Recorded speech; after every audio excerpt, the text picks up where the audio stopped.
I love showing who I am as like an artist visually. I try and hold it as just as important as the music. The Rihanna remix like really just kind of started that kind of like DEVAULT sound where it's this wonky synth, but still has like this kind of cool club influence. Music was always a part of my life, but when I was around 18, 19, it really just kind of shot into my life almost randomly, where I just got this wave of inspiration.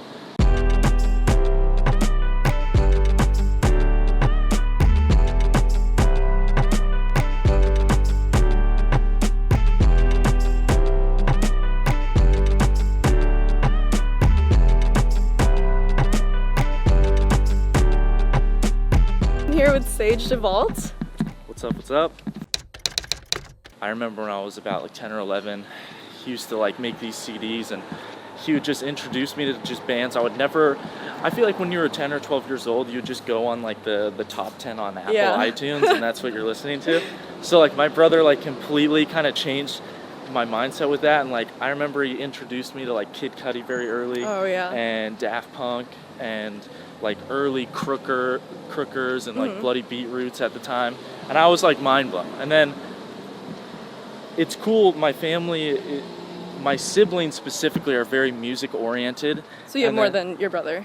Yeah, so my older brother, he plays a ton of instruments. I do music. My little sister, she sings, and like my little brother, he like dances and sings. So wow, you're just like surrounded by creative people. And what's crazy is my mom and dad, they don't even, they're not even like, they never did anything with music. So they're kind of like mind blown that like, you know, they made a bunch of kids that are super like immersed in the music industry, which is really cool. But I attribute like a lot of kind of my you know, first kind of experience with like electronic music just due to my family. What do your parents do anyways? My dad does like national accounts for like Ken's Food, so it's like Sweet Baby Ray's sauce. Like he's in the food service industry.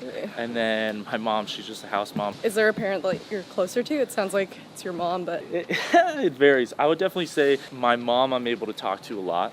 And she's just like a good friend to just, I guess, like open up to. But I mean, I'm just as close with my dad. I would say it's pretty equal. I mean, thankfully, Orange County is not too far away. Yeah. So I try and see like my sister and my younger brother and my mom and dad pretty frequently. Like I would say maybe like 2-3 times a month. That's good, yeah. And then my older brother, he's in San Francisco, so I kind of see him more. I kind of see him rarely, but whenever I have a show up there or a certain situation where I can have him come to a show, that's where I kind of try and make it happen where we can hang out. Other than like Kid Cudi and like what your brother exposed you to, what kind of music were your parents playing in the house? They were definitely playing a lot. My dad particularly loves like almost like 90s, 2000s like breakbeat music. So he was very into Prodigy. And Chemical Brothers, and I mean, I remember listening. I remember when he first introduced me to Prodigy and like playing Firestarter and a lot of those records on that album. I was totally blown away, and I was, and at such a young age, you think it's just such weird music, but now I'm so thankful that he kind of introduced me to it early, because I feel like that sound is coming back. Like it's a wave of just raw sounds, dark sounds, like less polished electronic music, where you can actually like, you can almost hear the subtle, mistakes in the song, which makes it like more human and more cool. But yeah, my dad got me introduced to like Prodigy at a very young age, which was super cool. And what about your mom? My mom, she was kind of the same way. She kind of introduced me mostly to Depeche Mode, which I kind of bring up again, but she kind of showed me a lot of 80s music where it's more like ballads or these kind of long like medleys. Like there's a certain song, Depeche Mode Somebody, that she showed me, which is like a song I still listen to almost every day, which is like a song that you wouldn't even think it's a Depeche Mode record, but she just kind of introduced me to just very like old, like tasteful music. Like if you play it now, it would totally resonate like in the times now, regardless of how old it sounds, which is really cool. In high school, you played like a bunch of lacrosse, is that right? Yeah, I did. What, like, could you tell me what else was pretty indicative of your high school experience? Like, your friends, or like, what were your grades like? Yeah, I mean, lacrosse was definitely a huge part of my life for a while, ever since like 4th grade. It was just kind of the main sport I played. School-wise, I did very well in school, and I would just get very lucky. I was kind of one of those kids where I was a good test taker, but like when it came to like really fully understanding like a project or whatever, I would kind of fall behind. But I was able to, you know, really maintain good grades throughout high school. What were your favorite classes?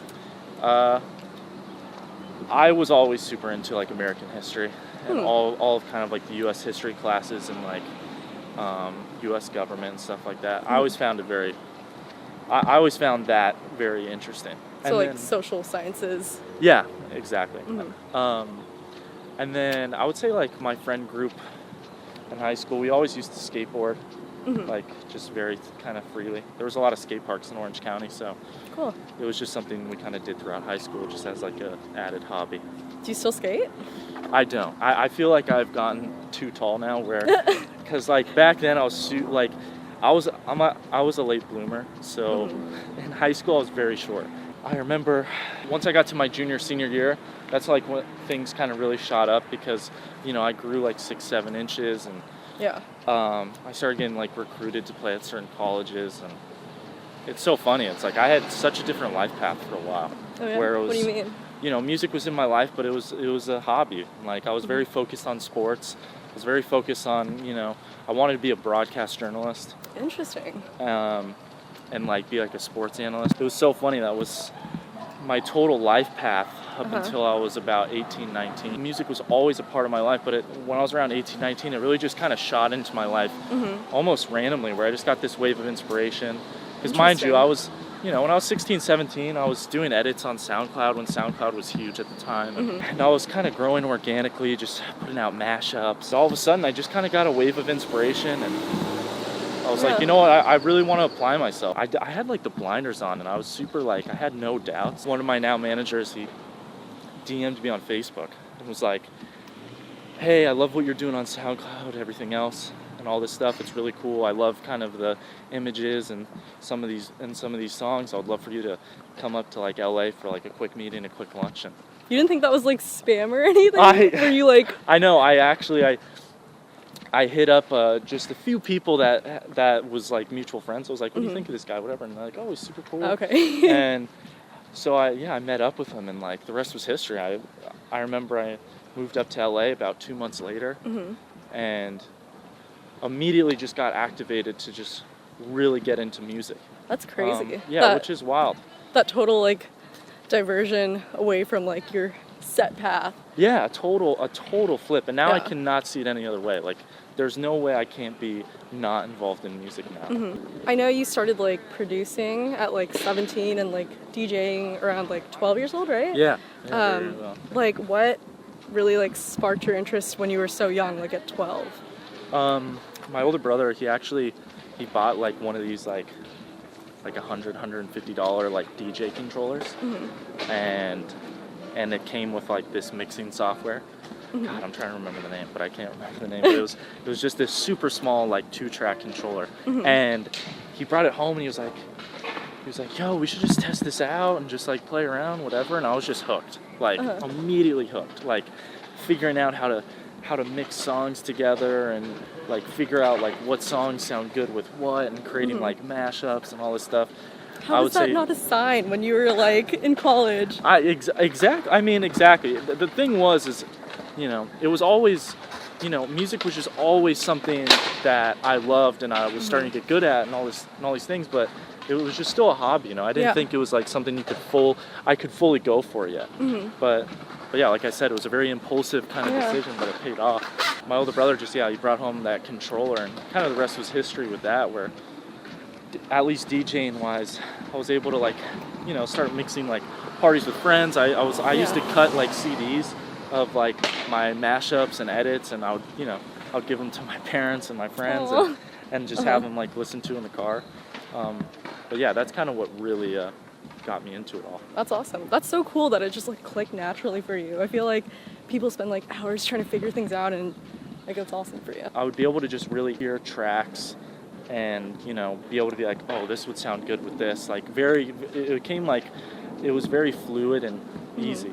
And I know you started putting out that like most of your music on SoundCloud, right? I remember I just did mashups, and I would like mash like Drake with Flume, or I'd mash Sick. like Wiz Khalifa with like What's So Not. It was very just like fun stuff. And I remember at the time SoundCloud was just so big, where it was like if you blew up on SoundCloud at the time, you could immediately become a touring artist. So you put out Jade, and that was like kind of a monumental thing for you, like pushing your own boundaries and like working on something creatively for yourself. Like, Yeah. Is there anything else you've done other than like festivals that's pretty similar to that, where it's like something that's just so totally your own and like a breakthrough?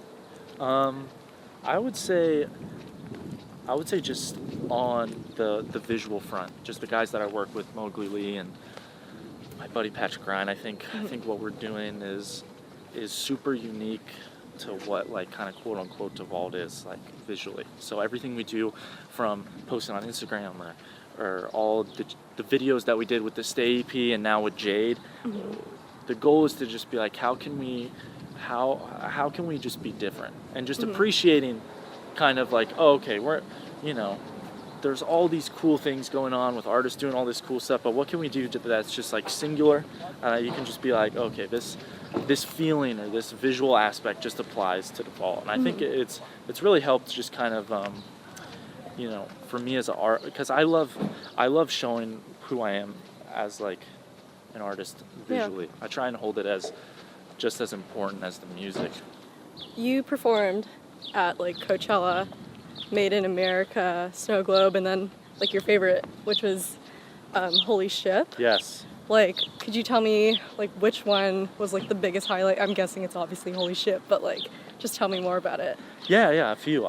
First off, I would say I just recently played Phoenix Lights, and that was it was like the first time where I really got like a great set time, where I got to play in front of a crowd of people, and like a large crowd, and everybody was so engaging and really knew my records, and it was just such a cool experience. But I would say, without a doubt, Holy Ship is just such a great time, just in general.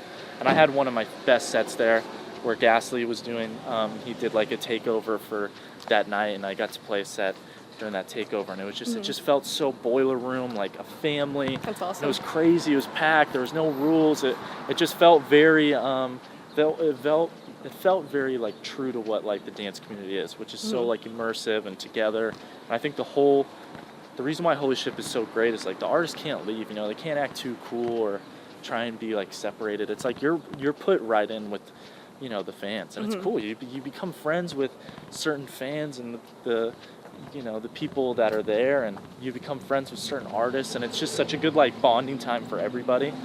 There's no like, I feel like sometimes, especially in like certain parts of LA or wherever, you notice people start getting like into certain cliques, and will only like they'll only like be around certain people. But when you go to Holy Ship, it's like everybody is together. You're stuck together. You're on a boat. Yeah.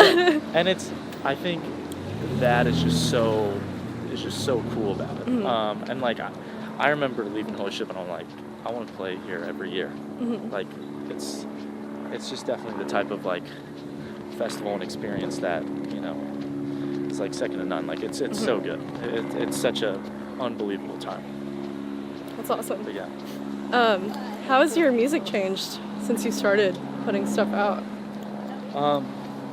Man, it's changed drastically. I hate the stuff from like 2016. Oh, yeah? I wish I could delete it. Yeah, it's so Does it like. make you cringe? Oh yes, God, it is. But you go through trial and errors, and you figure out like who you truly are over time. But it's so funny. I remember in the beginning, I totally thought like, I was like, man, I want to be like All-Ground. I want to be like What's So Not. I want to be like these artists. And then you kind of realize it's like you gotta find you, and and you may not be like as popular like sound wise, At least in the beginning. Yeah, at least in the beginning. But if you stay true to you and push your genuine self and understand, okay, what do I truly get inspired by? What do I truly just enjoy as a listener, and how can I apply it to myself? And so it's funny. I remember I wanted to do like this weird like future trap stuff, like 140, like, and then I just slowly started shifting into more of the stuff that I used to listen to as a kid, and the stuff that I was just so immersed in at a young age, where suddenly I started liking like kind of this 100 to 120 stuff, which is a lot of like 80s records, and I started listening to like kind of all of their kind of drums and their formats, and I just started realizing my own sound was just built off of like my inspiration from the beginning.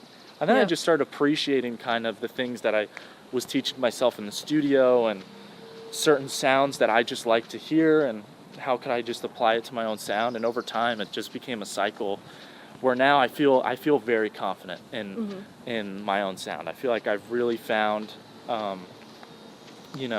my kind of quote unquote style. And I know it's going to be evolving, but I know now that I have such a good foundation compared to like, when I first started in 2016, it was very just kind of making music that I thought, I hope other people will like this, whatever. Now it's more like I'm just focusing on how can I tell my story in like my own way. How have you changed in general, like in the past couple of years, like just personally? I would say when I like first came to LA and first started making music, at first I was just like a lover of music, and I was just so excited. And I think over the past like 2 years, and especially signing with such a great label with Gahan at Interscope, like I feel like now I'm in such like like quote unquote artist mode. I feel so in tune with myself artistically compared to like when I first came here. It was more just like, I'm excited, I want to make exciting music. Now I'm very set on how can I create my own legacy, and how can I've realized that you're the only one that can tell your story the best way. So you should just dive in, be super vulnerable, really not be worried if something's going to click right away. As long as you feel good in what you're making, that's what's going to take it a long way. And it's so funny, the records that I felt like wouldn't really quote unquote do as well actually became the records that like my fans like really enjoyed, or people that have DM'd me and been like, oh my god, I love this quote unquote record, like this record, and I love what it's done. And I think what I've realized just now as a person, I've just became more just way more in tune with just myself. That's awesome. And I think I was scared in the beginning to show that, because I was more I would say 2 years ago I was more of a person where I was like, man, I really want to impress people, and I think I was too focused on that, and now it's more I'm just fully focused on myself and how can I just tell my story, period. Yeah. What are some of the biggest challenges that you faced in your life? Let's see. I would say the biggest challenge is, I remember just saying it previously, I think when I just came back after school and deciding to really go for music, I think that was just like a big life hurdle I had to get through.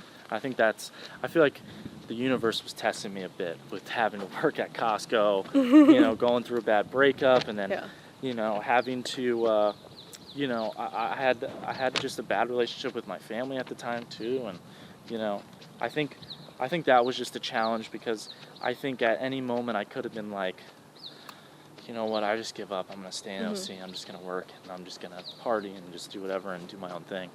And I think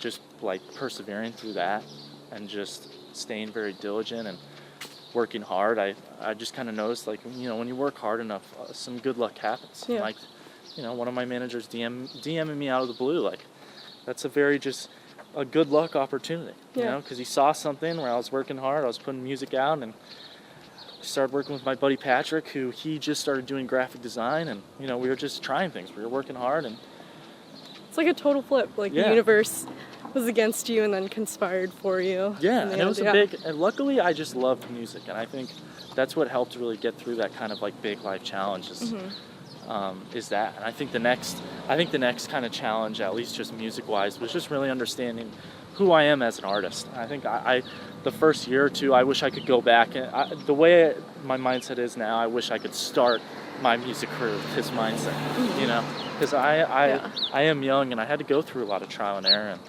I made mistakes, and just kind of like realizing like, oh, this style is just not genuine to me, or certain music is just not genuine to me. And I think kind of one of the big challenges was, you know, working hard enough to just create your own thing and being genuine and really creating your own style. And thankfully I was able to get to that point now. Yeah. But yeah, I think those two challenges are something that like really I guess keep me like very kind of settled and self-aware when, you know, other things kind of come in. I was going to say, like, those things just pretty much led you to having a stronger sense of identity now, so yeah, totally. You know what, it's I wouldn't want it any other way, because I feel like much more humbled now, and I feel very fortunate, and I'm glad that, you know, I had to go through like some mistakes and learn, or I had to go through these kind of tough times. I feel like it makes you appreciate when good things happen, when you're able to play shows. Like playing shows is just the most, you know, favorite happy time for me. Like being able to play festivals and stuff like that.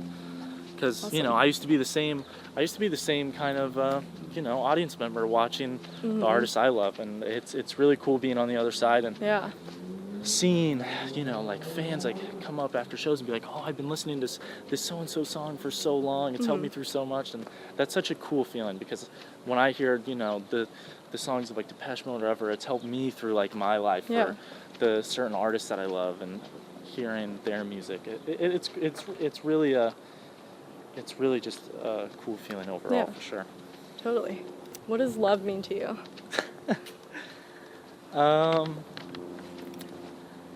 Man, I think love is, man, that's an interesting question, actually. But I think it just comes down to, I don't know, it's a whole emotion in itself. You kind of realize once you, like, fall in love, or just have, like, love for your family, you realize it's a total, like, separate emotion. It's a total separate feeling. I would say it has to do with a lot, though. I think love is, like, the culmination of, like passion, and I would say just full-on trust. I think trust is just so important, and I think like awareness for like the other person, and communication. I think like when you put those things together, that's what creates like what love is. And I don't know, I feel like it's still pretty unexplainable.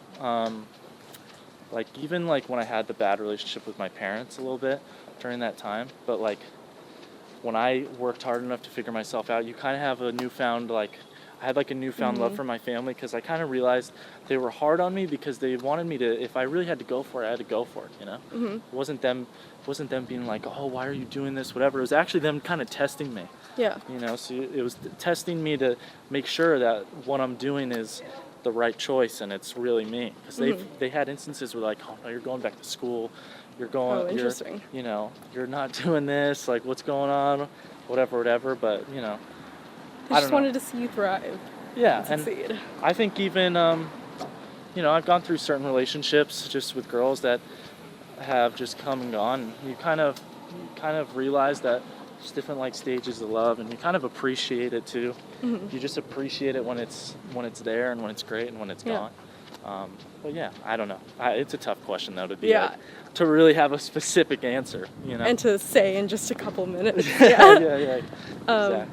This is another one of those questions, but yeah, go for it. What do you want to be remembered for? That's a good one. I think what I want to be remembered for is what I'm still trying to accomplish, especially just with electronic music, is how can I revitalize almost like the human aspect of what electronic music was founded upon. And I think everything's so digital now, and everything's so like to the beat, everything's so quantized, everything's so like polished.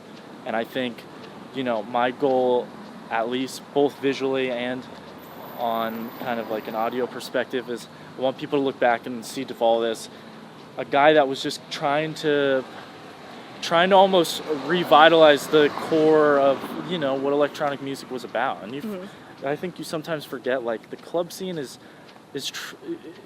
a completely separate side of what electronic music is. And there's artists that are just really bending the like indie and electronic scene, or like the rock in the electronic scene. There's all these kind of different waves of electronic music that are being super great, and I want to be a part of that. I want to be known for just, rather than being, you know, I feel like we're in such a weird kind of like DJ culture where you're expecting like the same experience. And I think when you just come to, I want people to just remember me, one, for the DEVAULT show that I'm putting together like later this year, and also two, it's, you know, an artist that fully appreciated the visual aspect as much as, you know, as much as the music. And I think that's what I've really been able to form early on right now, because I still have a very like long career to learn and do things, but I think right now I'm holding the visual side at a good importance, and I think it's being appreciated. And Jade, I think, is a great example of that. Yeah, totally. Creating this short film format, and I think that's what will help, you know, my own legacy when people look back on it, you know? Yeah. But yeah. Well, that's awesome. Thank you for coming on Sidewalk Yeah, Talk. I appreciate it. Thank you, guys.